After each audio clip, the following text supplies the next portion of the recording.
من شرور أنفسنا ومن سيئات أعمالنا من يهده الله فلا مضل له ومن يضلل فلا هادي له وأشهد أن لا إله إلا الله وحده لا شريك له وأشهد أن محمدا عبده ورسوله أما بعد فإن أصدق الحديث كتاب الله تعالى وخير الهدي هدي محمد صلى الله عليه وسلم وشر الأمور محدثاتها وكل محدثة بدعة وكل بدعة ضلالة وكل ضلالة في النار.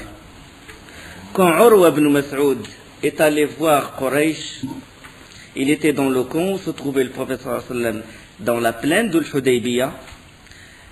Il est retourné voir Quraysh, étonné, stupéfait, et il a dit aux gens: j'ai été envoyé comme ambassadeur au Négus, j'ai été envoyé comme ambassadeur à Khosroès, j'ai été envoyé comme ambassadeur à César, mais jamais j'ai vu des gens honorer et respecter leur roi comme les compagnons respectaient Mohammed.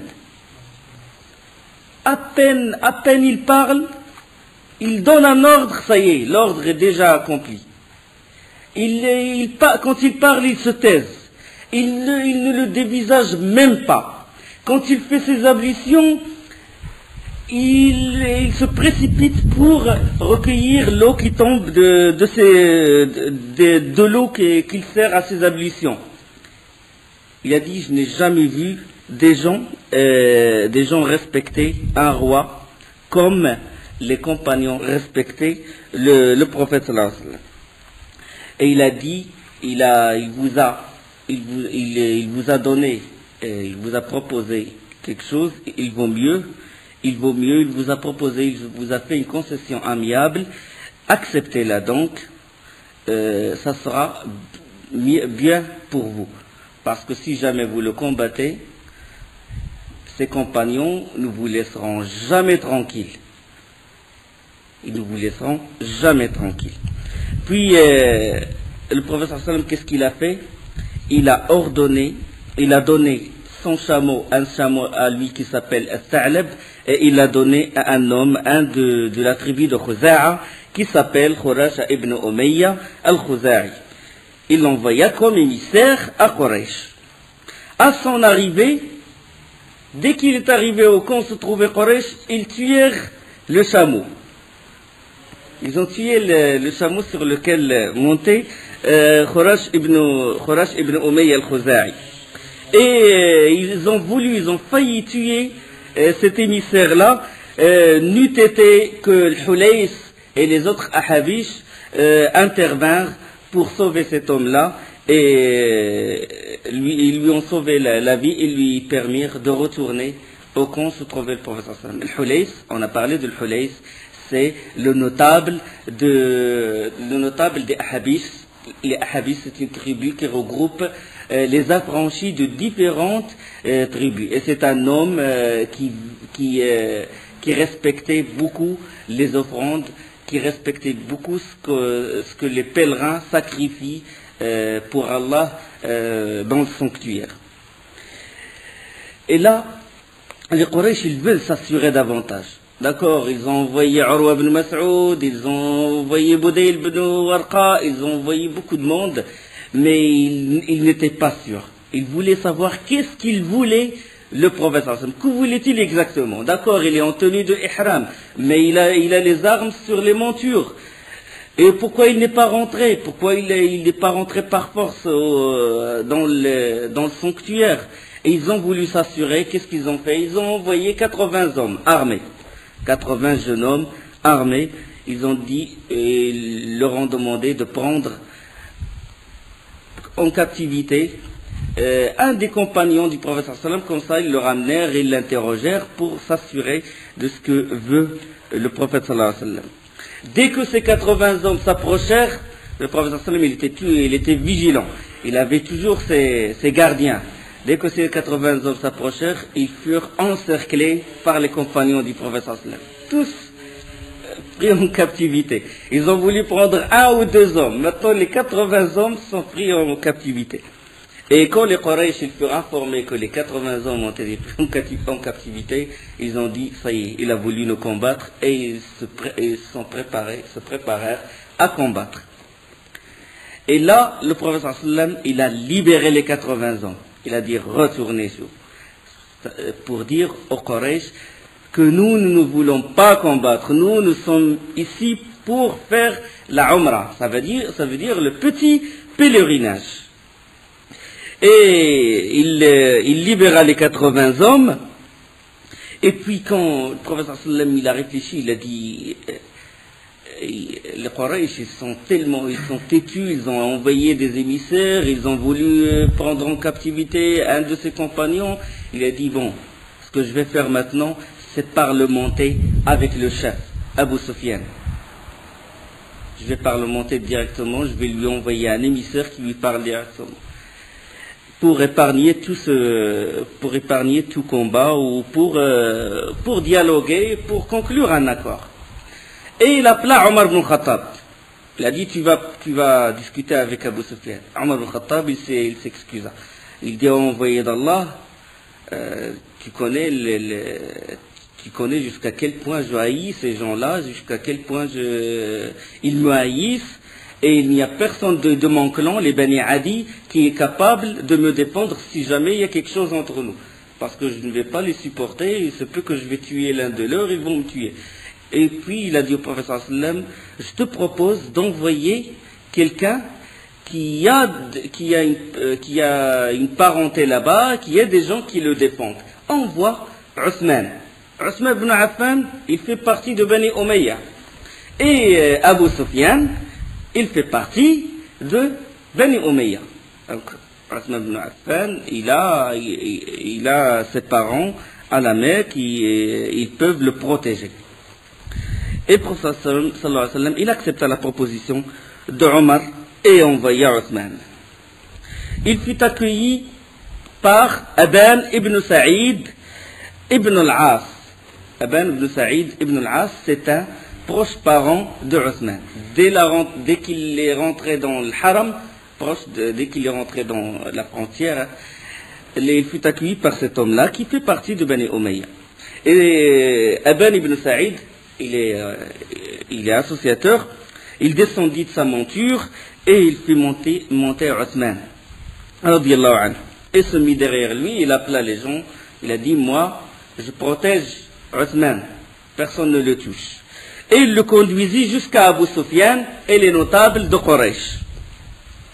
Il le conduisit jusqu'à Abu Sufyan, à qui il a transmis le message du prophète sallam, comme quoi le prophète sallam, il n'est pas venu en guerrier, mais uniquement pour rendre visite à la demeure sacrée d'Allah. Abu Sufyan, il l'accueillit et il invita Othman à faire le tawaf. Il a dit, si tu veux faire le tawaf autour de la Kaaba, fais-le. On ne va pas t'interdire ça.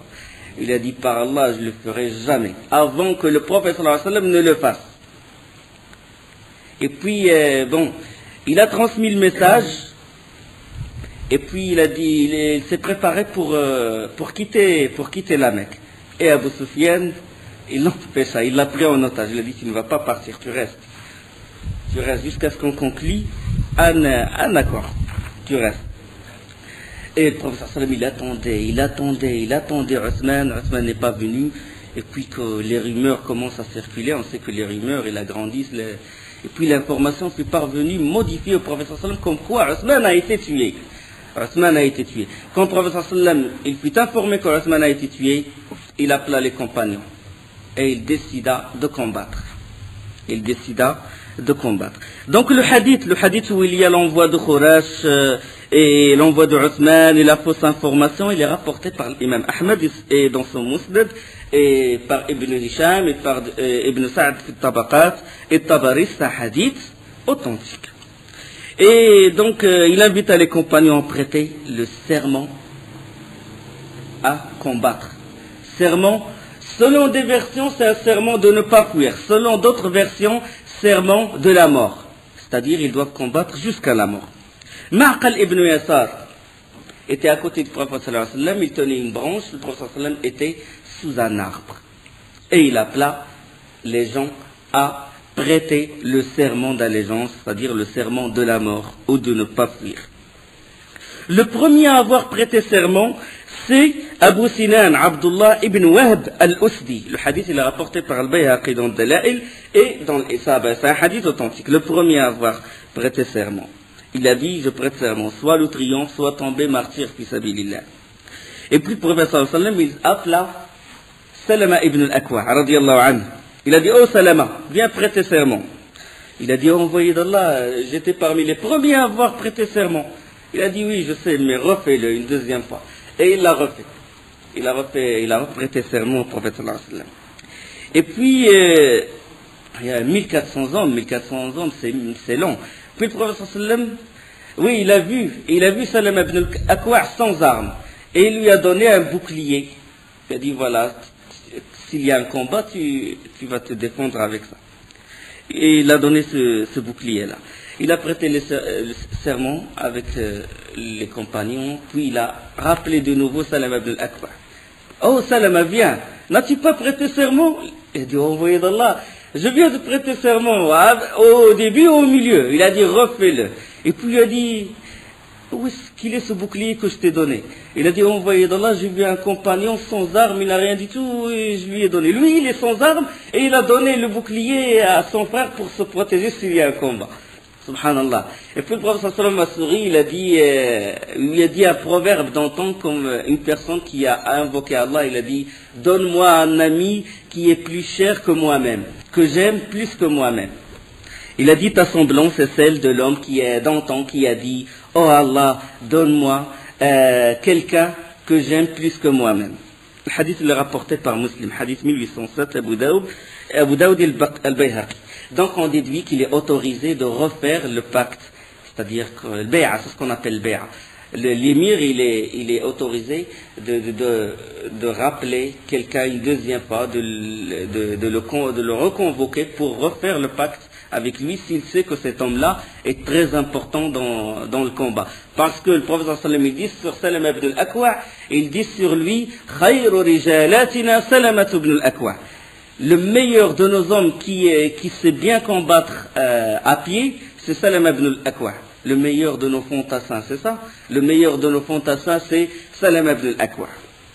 Donc, vu l'importance de Salama, on va en parler dans la bataille, dans une razwa qui s'appelle Ziqarad, comment il courait tellement vite, les compagnons, il courait tellement vite qu'il peut dépasser un cheval. Il a dit, c'est ajib, subhanallah. Et on va en parler. Et puis le prophète sallallahu alayhi wa sallam leva la main gauche et il a dit, je fais allégeance pour Othman.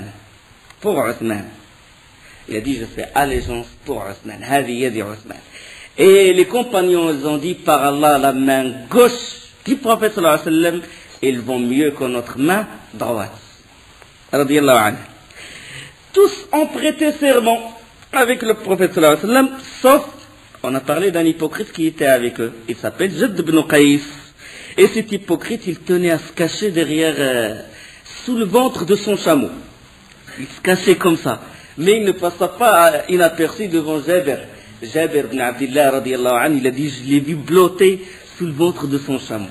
Et le prophète sallallahu alayhi wa sallam, le hadith, il est rapporté par Muslim, selon Jabir lui-même. Le prophète sallallahu alayhi wa sallam, il donne à la bonne nouvelle, il a dit, vous êtes les meilleurs gens sur cette terre. Les meilleurs sont ces gens-là. 1400 hommes jusqu'à 1500 hommes. Selon un autre hadith de Mubashir rapporté par Muslim, le prophète sallallahu alayhi wa sallam, il a dit, il ne rentrera pas en enfer quelqu'un qui a prêté serment sous cet arbre. Il ne rentrera pas en enfer. Allah subhanahu wa ta'ala yaqul dans Surat al-Fath, parce que Surat al-Fath elle parle du pacte de l'Hudaybiyah. Il a dit, Allah subhanahu wa ta'ala, inna alladhina yubayi'unaka innama yubayi'una Allah yadullahi fawqa aydihim. Ceux qui te prêtent serment d'allégeance ne font que prêter serment à Allah. D'accord? Dans Surat al-Fath, verset 10. Et dans un autre verset, Allah subhanahu wa ta'ala يقول لقد رضي الله عن المؤمنين إذ يبايعونك تحت الشجرة فعلم ما في قلوبهم فأنزل السكينة عليهم وأثابهم فتحا مبينا. Allah a très certainement agréé les croyants quand ils t'ont prêté le serment d'allégeance sous l'arbre. Il a su ce qu'il y avait dans leur cœur et a fait descendre sur eux la quiétude et il les a récompensés par une victoire proche. Fath Mubin, Fath Mecca. Fathan Mubina. Et cet arbre, il s'appelle Shajarat al-Ridwan. L'arbre où a eu lieu le pacte d'allégeance. Il s'appelle Shajarat al-Ridwan. Et il est resté jusqu'à la khilafa de Omar ibn al-Khattab. Et puis Omar ibn al-Khattab, il fut informé que des gens, ils font la prière près de cet arbre. Il fut informé que des gens, ils font la prière près de cet arbre. Puis Omar ibn al-Khattab, il les a déconseillés. Et puis après, Omar ibn Khattab, il a coupé cet arbre pour couper la voie qui mène vers Shirk, vers l'association. Parce que quand des gens vont faire la prière, puis d'autres vont coller, je ne sais pas quoi, ils vont coller des lettres ou des vœux ou des choses, et ils vont associer avec Allah subhanahu wa ta'ala. Ils peuvent même chercher la bénédiction de cet arbre, ils vont s'essuyer les mains contre cet arbre. Omar ibn Khattab, il a coupé cet arbre. Ibn Hajar, c'est celui qui a fait l'explication de l'imam Bukhari. Il a dit, Ibn Sa'd l'a rapporté avec un bon isnad. C'est un hadith, parce que certains gens ils considèrent que c'est un hadith da'if, mais Ibn Hajar il a dit que c'est authentique, que Omar al-Khattab a coupé cet arbre. D'autres, parce qu'il nous est rapporté par l'imam Bukhari que Saïd ibn Musayyib, son père, a dit, j'étais parmi ceux qui ont prêté serment d'allégeance avec le prophète sallam, mais on a oublié la position de cet arbre.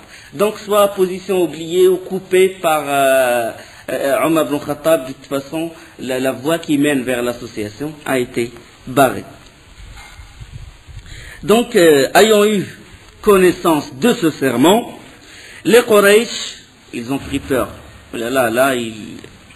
Les compagnons sont prêts à combattre, Mohammed est prêt à nous combattre. Qu'est-ce qu'ils ont fait? Ils envoyèrent Suhail ibn Amr. Suhail ibn Amr. Ils lui ont dit, va voir Mohammed et conclut une trêve avec lui. Et dans cette trêve, au moins, il reporte l'année du pèlerinage. Au lieu de faire l'Umrah cette année, qu'il la fasse l'année prochaine. C'est-à-dire qu'ils ne rentrent pas malgré nous. Ils veulent sauver la face, si vous voulez. Et le voyant s'approcher, le prophète sallallahu alayhi wa sallam a dit, Suhail sahhalallahu lakum. Suhail, ça veut dire facilité.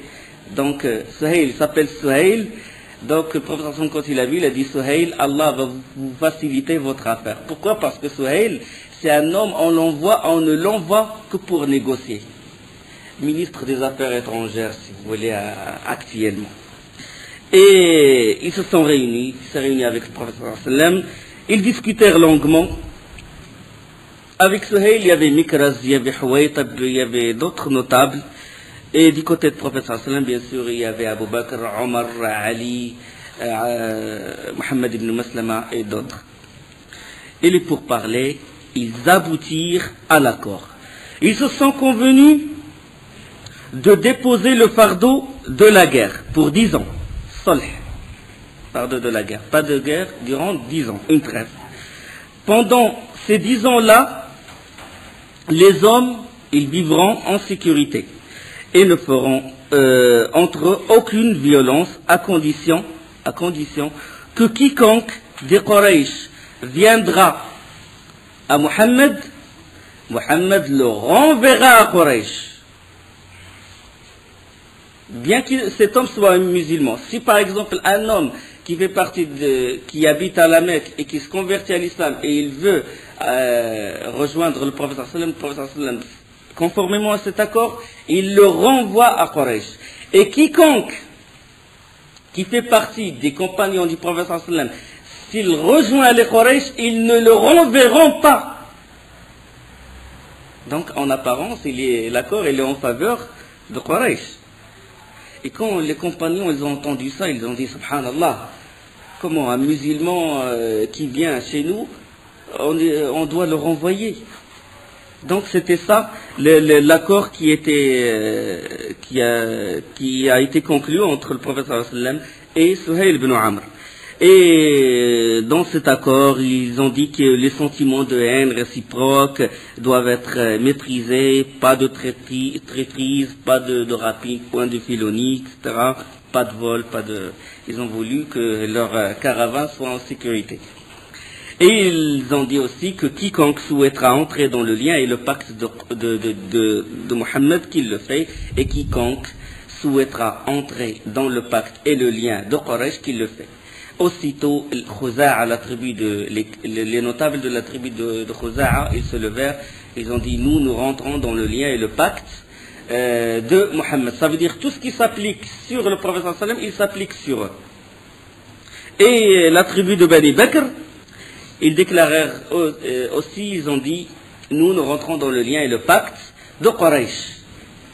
Bon, cette alliance, c'est elle qui va faire un grand changement. Et là, ils ont dit aussi dans l'accord, ils ont dit, toi, Mohammed, tu t'éloignes maintenant, tu retournes à Médine. Tu ne fais pas la Umrah cette année. Tu ne fais pas la Umrah contre notre gré. Mais tu l'as fait l'année prochaine.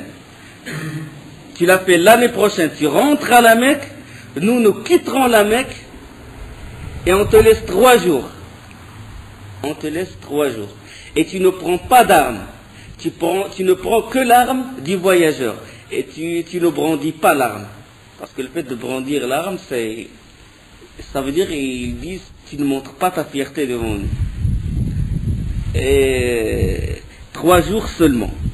Et donc, c'était ça, finalement, l'accord, enfin, les grands points de cet accord qui a eu lieu entre le prophète sallam et les Quraysh. Les compagnons, ils ne croyaient pas ce qu'ils viennent d'entendre, comment ça se fait. Ils ont fait le pacte de ne pas fuir, de combattre jusqu'à la mort. Ils sont tenus de l'ihram, juste à côté de la Kaaba, juste à côté. Et le prophète sallam, il a vu dans le rêve, dans le ru'ya qu'il fait tawaf autour de et la vision du prophète sallam est véridique, il s'accomplit toujours. Comment ça se fait que maintenant le pacte il est contre eux. Il est contre eux. Ils n'ont pas cru. Ils étaient dans un désarroi,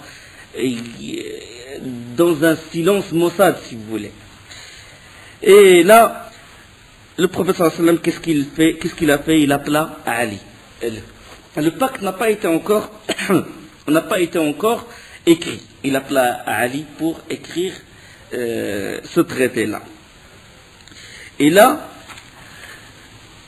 Suhayl ibn Amr est assis, le prophète sallallahu alayhi wa sallam, et Ali qui va écrire. Le prophète sallallahu alayhi wa sallam, il a dit Bismillahir Rahmanir Rahim. Commençons par Bismillahir Rahmanir Rahim. Et Suhayl ibn Amr, aussitôt, il sursauta. Il a dit non, on n'écrit pas Bismillahir Rahmanir Rahim. Ar-Rahman, on ne le connaît pas. Allah, on le connaît. Parce qu'ils connaissent Allah. Ils savent qu'Allah est le créateur, il gère l'univers, etc. Mais Rahman, on ne le connaît pas parce qu'ils ne croient pas au Rahman. وَإِذَا قِيلَ لَهُمْ اسْجُدُوا لِلرَّحْمَنِ قَالُوا وَمَا الرَّحْمَنُ أَنَسْجُدُ لِمَا تَأْمُرُونَ. Allah subhanahu wa ta'ala, il dit, et quand on leur demande, quand on leur dit prosternez-vous devant Rahman, ils disent qui est donc ce Rahman? Tu nous demandes de nous prosterner devant quelqu'un que nous ne connaissons pas. Ils disent aussi de Rahman, c'est un homme de Yamama qui a appris le Coran au prophète sallallahu alayhi wa sallam, etc. Donc, ils ne croient pas au Rahman, au nom d'Allah subhanahu wa ta'ala. Puis le prophète sallallahu alayhi wa sallam, il a dit à Ali, efface Rahman. Et Ali, il a protesté, il a dit non, ce n'est pas moi qui efface Rahman, envoyé d'Allah. Et puis le prophète sallallahu alayhi wa sallam, il a dit montre où se trouve Rahman. Ali lui montra, et puis le prophète sallallahu alayhi wa sallam, de sa main noble, il effaça Ar-Rahman. Il a voulu que l'accord soit accompli. On va parler pourquoi. On va discuter sur ces points-là. Et puis, ils ont marqué, au lieu de Bismillah ar-Rahman ar-Rahim, Suhayl ibn Amr a dit, écrivez ce qu'on écrit d'habitude. Bismikallahum, comme ils l'ont fait dans Sahifa. Quand ils ont fait la mise au banc du clan de Bani Hashim, etc. Ça c'est à la Mecque. Ils ont écrit Bismikallahum en ton nom, ô Allah. Et le prophète sallallahu alayhi wa sallam, il a dit tels sont les termes de la trêve signée entre Mohammed, l'envoyé d'Allah, et Suhayl, le fils de Amr. Et Suhayl protesta de nouveau. Il vient de commencer et déjà il proteste, et les compagnons, bouillonnent. Le traité, il n'est pas en leur faveur, et Suhail, c'est comme s'il met encore comment on dit, le couteau dans la plaie, ou il enfonce le couteau dans la plaie. Et Suhail a dit, non. Si on savait que tu étais l'envoyé d'Allah, on ne t'aurait pas combattu. Si on savait que toi, tu es le messager, tu nous ramènes le message d'Allah, il n'y aurait même pas ce problème, il n'y aurait même pas cet accord, on ne t'aurait même pas combattu. Marc, Mohammed ibn Abdullah ibn Abd al-Muttalib. Le prophète sallam demanda à Ali, efface l'envoyé d'Allah. Ali lui a dit non, l'envoyé d'Allah, il ne m'appartient pas d'effacer ce terme-là. Où est-ce qu'il se trouve? Il a dit ici. Puis le prophète sallam effaça de sa main l'envoyé d'Allah. Et puis, à peine, quand ils sont en train d'écrire de ce pacte-là, ils n'ont même pas encore terminé qu'on a entendu un bruit de l'extérieur. C'était Abu Jundul, radiyallahu anhu. Le hadith il est rapporté par al-Bukhari. Abu Jundul, il est le fils de Suhail, celui qui est en train de conclure le pacte avec le prophète sallam. Suhail ibn Amr, il était mécréant, et son fils est musulman. Et Suhail ibn Amr, enchaîné et tout, il s'est enfui de la Mecque et il a couru quand il a su que le prophète sallam il est dans le Hudaybiyah, il a couru vers lui. Il s'est échappé, il a couru vers lui, traînant derrière lui toutes les chaînes et tout. Parce que son père, il l'a emprisonné, il ne l'a pas laissé quitter la Mecque quand il a su qu'il s'est converti, qu'il a embrassé l'islam. Et qu'il est rentré dans un état lamentable. Il était sous la torture et tout. Et il a dit, envoyé d'Allah, emmène-moi avec toi. Abu Jundul, il n'est pas au courant du pacte qui est en train d'être conclu. Et directement son père, Suhail ibn Amr, le père il a pris son fils, il a entouré la chaîne autour de son cou, il a dit, c'est mon fils. L'accord, on l'a déjà fait. Il a dit, celui-là est le premier sur qui doit s'appliquer cet accord. Le prophète sallam il a dit, nous n'avons pas encore terminé d'écrire. Nous n'avons pas terminé d'écrire. Mais, et puis Suhail il a dit, la parole ne vous suffit-elle pas? Le prophète sallam il a dit, il nous suffit la parole.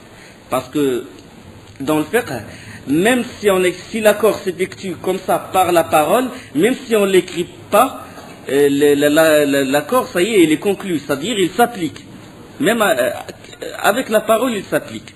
Le prophète sallam a dit ça, il a dit nous n'avons pas terminé d'écrire, pas pour annuler l'accord ou quoi que ce soit, c'était juste pour que Suhail se montre un peu conciliant. Tu vois? Se montre un peu conciliant. Et puis le prophète sallam il a dit, rends-le nous donc. On est en train de faire une trêve et tout, donc fais exception pour Abu Jundul. Et Suhail ibn Amr il a refusé. Et puis il y avait Mikraz qui était un associateur, il a dit, il va le rendre. Mais il a dit, il va le rendre, c'était pas pour le rendre au prophète sallam, mais juste que Mikraz a dit que c'est moi qui va le protéger. Il ne va pas être chez son père, il ne va pas être torturé par son père, c'est moi qui va le protéger, il va être chez moi. Et le prophète sallam, il a accepté. Il a accepté, puis Abu Jundul, il ne comprenait pas ce qui se passe.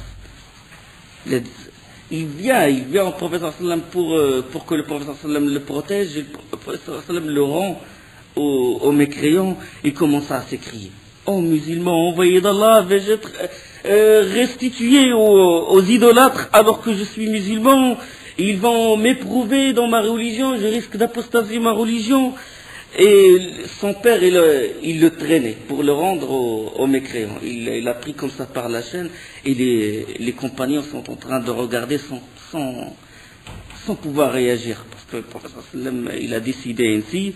Et là, le prophète sallam, il ne cessa de répéter quand Suhail, il traînait son fils, il lui dit à Abu Jundul, supporte, patiente, supporte patiemment ton épreuve et compte sur la récompense d'Allah.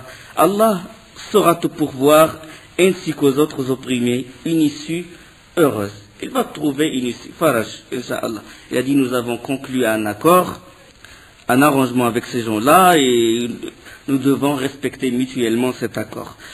Et au sein de cette atmosphère explosive, les compagnons, ils regardaient, et c'est Omar qui a réagi. Omar, il a pris l'épée comme ça, il le tendait à Abu Jundul. Il le tendait comme ça. Il a dit, Abu Jundul, innama al-mushrikouna najas. Les associateurs sont impurs. Innama damuhum damu kalb, damu ahadim damu kalb, le sang de l'un de leurs, il vaut le sang d'un chien. Tue-le. Et Omar ibn Khattab, il a expliqué après ceci. Il a dit, j'ai voulu qu'il prenne l'épée et qu'il tue son père, parce que lui, si vous voulez, s'il tue son père, ça y est, c'est que le prophète sallam l'a déjà livré, donc le prophète sallam n'a pas violé le pacte. Et Omar ibn Khattab, il ne peut pas tuer ce ibn Amr parce que lui, il fait partie de ce pacte. D'accord? Donc il a voulu que Abu Jundul tue son père. Mais Abu Jundul, dans l'état où il est, il n'a pas pris l'épée et l'accord, le traité, il fut conclu. Le traité en apparence, il est contre les musulmans, il est en faveur des Quraysh. Et puis, le prophète sallallahu alayhi wa sallam a conclu ce pacte-là. Omar ibn Khattab, il n'était pas content, parce que c'est quand Omar ibn Khattab avec la fierté de l'islam, etc. Il n'était pas content, il est allé voir le prophète sallallahu alayhi wa sallam, il a dit, n'es-tu pas le prophète d'Allah? Le prophète sallallahu alayhi wa sallam a dit, certes. Il a dit, ne sommes-nous pas les musulmans et ne sont-ils pas les mécréants? Il a dit, certes. Puis il lui a dit, ne nous as-tu pas dit qu'on va visiter la demeure sacrée, qu'on va faire tawaf, la tête rasée? Et puis le prophète sallallahu alayhi wa sallam, oui, il a dit oui. Je te l'ai dit, mais est-ce que je t'ai dit qu'on va le faire cette année?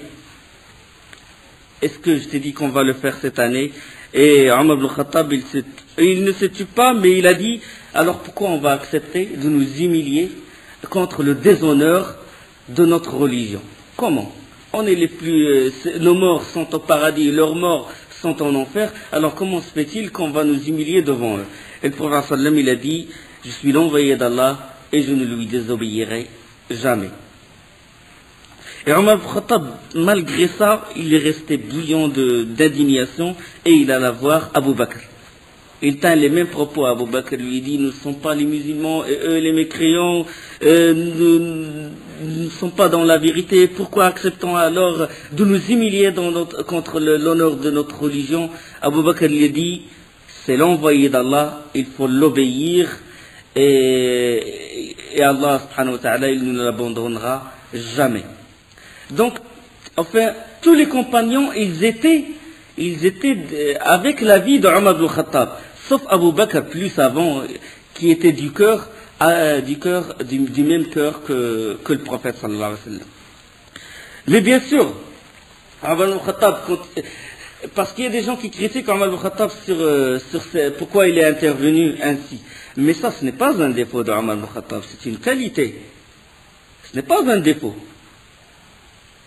Pourquoi? Parce qu'il n'a pas voulu baisser la tête devant les mécréants. Et il a voulu qu'on lui explique. Il a fait l'ijtihad, comme a dit Ibn Hajar. Il a fait l'ijtihad et il s'est trompé et il a une récompense. Quand quelqu'un, il a hakam al-hakim فاجتهد فأصاب فله أجر وإذا حكم فأصاب فله أجرا وإذا أخطأ فله أجر. Si quelqu'un il a fait l'effort, si un juge a fait l'effort et qu'il a raison, il a deux récompenses, et s'il se trompe, il a une récompense parce qu'il a fait l'effort. Donc ce n'est pas un défaut de Omar, finalement c'est une qualité, parce qu'il n'a pas voulu baisser la tête devant les mécréants. Le prophète sallam, jusqu'à maintenant, il s'était tenu à l'écart des compagnons. Cette fois, il ne les a pas consultés sur cet accord. Les Quraysh sont retournés, puis le prophète sallam a dit, levez-vous et sacrifiez vos animaux et rasez-vous la tête. Ça y est, on fait demi-tour. Le rapporteur de hadith, Al-Miswar ibn Makhrama et Marwan ibn al-Hakam, ils ont dit, par Allah, personne ne se leva. Le prophète sallam l'a dit, levez-vous. Il a dit une deuxième fois, levez-vous, on va faire demi-tour. Sacrifiez vos offrandes et rasez-vous la tête, on va rentrer à Médine. Personne ne se leva. Une troisième fois, personne ne se leva. Personne ne se leva. Ils étaient perplexes devant cette situation. Ils n'ont pas compris pourquoi le prophète sallam il a fait ainsi. Et ils ont failli. Pourquoi? Parce qu'ils ont vu toutes leurs espérances s'écrouler. Rien, ni combat, ni Umrah, et en plus l'un de leurs que les mécréants prennent et le mettent avec dans leur clan, ils n'ont rien compris. Ils étaient ébahis. Et puis le prophète sallam, il n'a pas, la troisième fois, il n'a pas répété.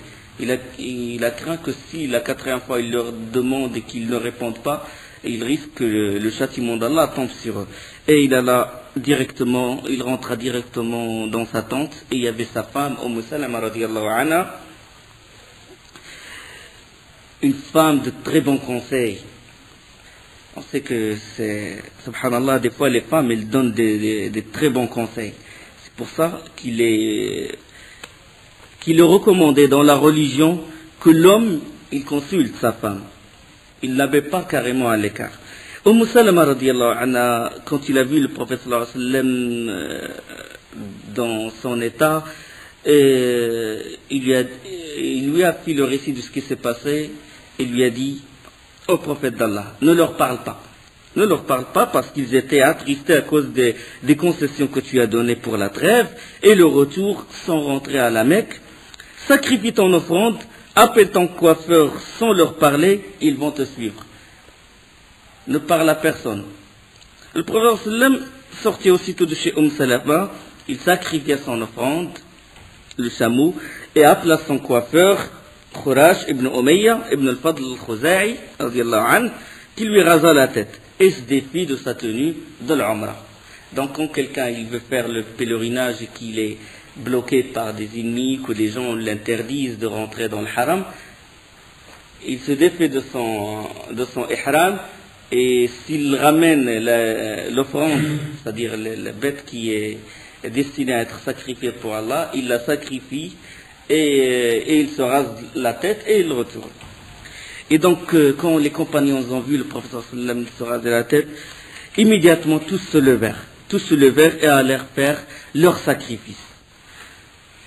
Et ils mettaient tant d'empressement, tellement ils étaient tendus que les uns tombaient sur les autres.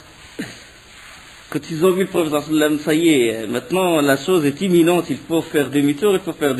Ils ont sacrifié leurs offrandes et chacun, ils se sont rasés mutuellement la tête, et tellement ils mettaient tant d'empressement que les uns blessaient les autres, tellement ils étaient tendus et énervés, mais ils doivent obéir au prophète sallam que les uns blessaient les autres.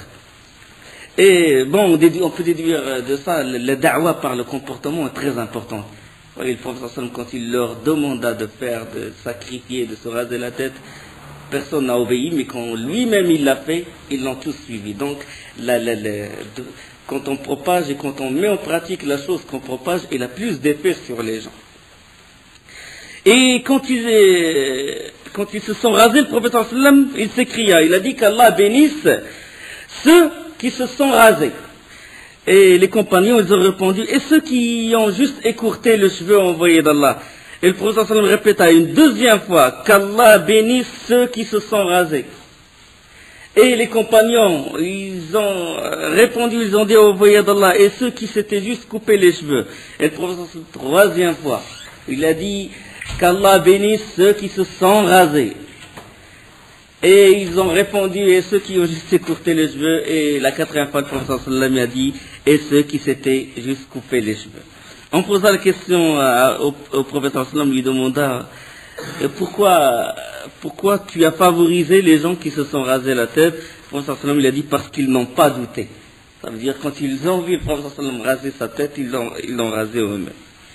Donc après avoir quitté le Hudaybiyah, dans un endroit qui s'appelle Qura al-Ghamim, donc c'est vers le nord, Qura al-Ghamim, le prophète sallallahu alayhi wa sallam, il reçut la révélation de la sourate al-Fath. Inna fatahna laka fathan mubina. Al-Bukhari, dans hadith 4177, 4833, 5012, et ce hadith-là est rapporté également par Tirmidhi et par l'imam Ahmed. Il a dit, quand ils furent mis en route pour retourner à Médine, Omar ibn al-Khattab, il fut pris de remords. comment il a réagi ainsi devant le prophète sallallahu alayhi wa sallam, devant Abu Bakr, et il est allé voir le prophète sallallahu alayhi wa sallam. Et puis il a voulu entamer la discussion avec le prophète sallallahu alayhi wa sallam, il posa une question, puis le prophète sallallahu alayhi wa sallam n'a pas répondu. Puis il posa une deuxième fois une question, le prophète sallallahu alayhi wa sallam n'a pas répondu. Une troisième fois, le prophète sallallahu alayhi wa sallam n'a pas répondu. Puis il s'est éloigné du prophète sallallahu alayhi wa sallam, il a dit qu'Allah te perde, Omar, tu as désobéi à l'envoyé d'Allah. Il a dit, j'ai craint qu'Allah nous révèle quelque chose sur l'envoyé d'Allah qui puisse me condamner. Et il fut pris de crainte, d'appréhension, il a eu peur. Il s'est éloigné, il a rejoint les autres compagnons, jusqu'à ce que l'héros du prophète sallallahu alayhi wa sallam appela Omar. Omar vient. Et quand Omar il a entendu son nom, il a dit, ça y est, Allah, il a révélé à son envoyé quelque chose qui va me condamner. Il alla voir le prophète sallallahu alayhi wa sallam, et le prophète sallallahu alayhi wa sallam lui a dit, oh Omar, une sourate est descendue sur moi qui m'est plus chère que tout ce qui se trouve sous le soleil. Sourate Al-Fath. Inna fatahna laka fathan mubina. En vérité, nous t'avons accordé une victoire éclatante. Fath, ça veut dire ouverture, ça veut dire une victoire. Afin qu'Allah te pardonne tes péchés passés et futurs, qu'il parachève sur toi ses bienfaits et te guide sur une voie droite. إنا فتحنا لك فتحا مبينا ليغفر لك الله ما تقدم من ذنبك وما تأخر ويتم نعمته عليك ويهديك صراطا مستقيما.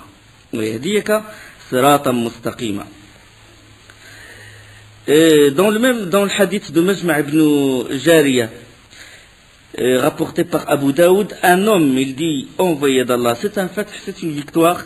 Et le prophète sallallahu alayhi wa sallam, il a répondu, par celui qui détient mon âme dans sa main, c'est un fath, c'est une victoire.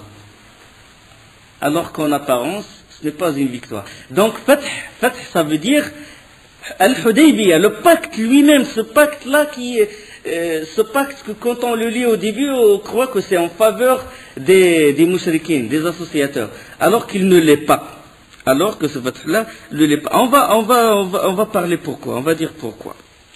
Donc fath dans ce verset-là veut dire Al-Hudaybiyah. Mais dans d'autres versets, par exemple, إِذَا جَاءَ نَصْرُ اللَّهِ وَالْفَتْحُ, lorsque vient le secours d'Allah et le fath qui est dans ce verset-là, c'est fath Makkah. D'accord? Donc dans Surat Al-Fath, ça veut dire Al-Hudaybiyah. J'ai dit pourquoi Al-Hudaybiyah est considéré comme victoire, alors qu'en apparence, c'est une défaite. Maintenant, faisons le compte. Depuis la révélation jusqu'à Al-Hudaybiyah. 13 ans à la Mecque et 6 ans à Médine, 19 ans.